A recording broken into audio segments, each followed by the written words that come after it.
This week on Dreadful Sundays, we'll be applying Mozar's partiality impartiality paradigm to the news, as of course reported in The Guardian, that 9 in 10 councils in England have seen a rise in people using food banks. Mozar's thinking was certainly a product of the day, but today we question how applicable it is now. Considering this week's philosopher and the news story, we'll be asking, in an age of astronomical inequality, is partiality not only moral, but essential?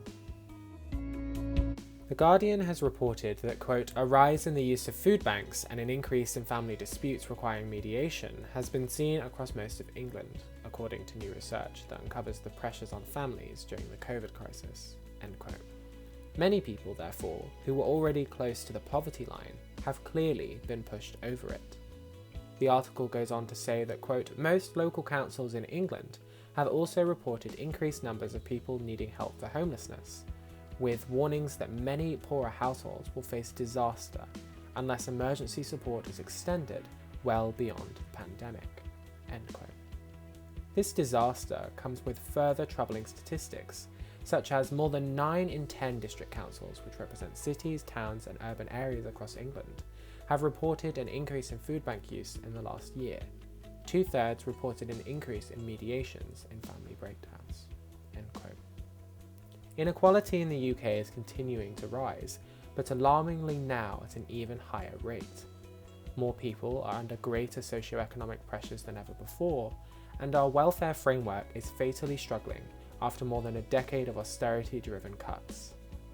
How might we view Mozart in light of this troubling news?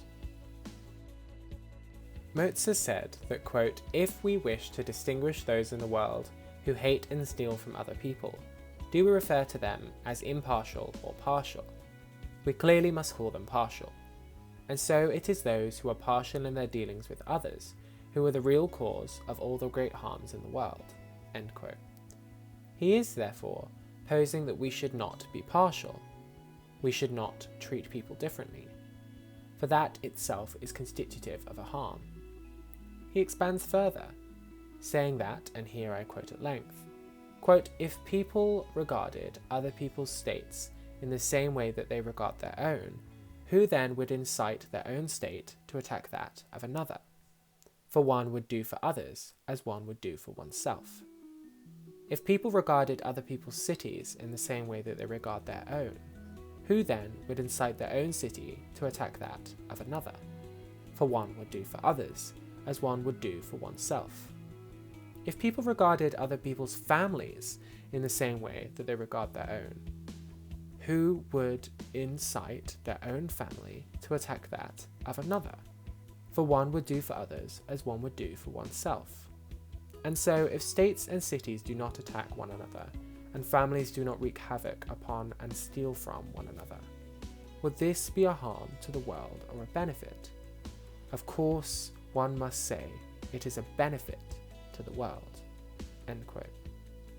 In short, and not to Christianize Mozart, love thy neighbour. Mozart is arguing for a universal love, what he calls I, for a universal reception of your fellow person. A universal treatment, an impartial approach, might not, however, always be the route of least or no harm. Take, for example, the rise in the usage of food banks. How can one say to a person in need of a food bank that they cannot be helped because that would be partial treatment? Similarly, how can one treat the food bank user and the ultra-high net worth wealthy billionaire banker in the same way?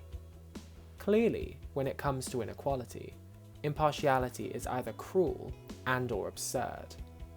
Arguably, a partial approach is required.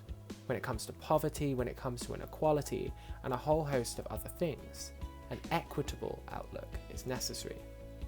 This partiality, which Mozart finds to be the root of all harm, could also take systemic form. It could be the realization that partiality to the working class means a removal of the elite, means a total redistribution of wealth, means overhauling and destroying the class hierarchical system. Perhaps then, through radical partiality, we might reach Mozart's utopia of impartiality.